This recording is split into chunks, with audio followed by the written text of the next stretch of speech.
মামুন লাইলা, তোমরা কোনোদিন শান্তির বাতাসটাও তোমাদের ঘরের মধ্যে প্রবেশ করতে না। এই কথাটা আমি বলি নাই, রাসূল সাল্লাল্লাহু আলাইহি ওয়াসাল্লাম বলেছেন, যে ঘর থেকে মহিলার গলার আওয়াজ বাহিরে যাবে, সে ঘরে কোনোদিন শান্তি তো ঢুকবেই না, শান্তির বাতাসও প্রবেশ করবে না। এই কথাটা আমি বলি না, রাসূল সাল্লাল্লাহু আলাইহি ওয়াসাল্লাম বলেছেন।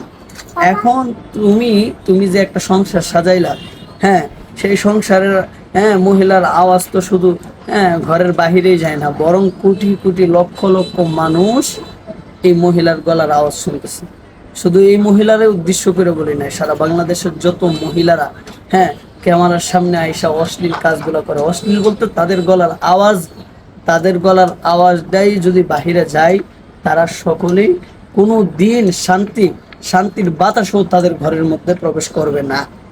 যারা বিশ্বাস করেন না, হ্যাঁ, তারা তাদের ঘরের মধ্যে যায় দেখে আসতে পারেন।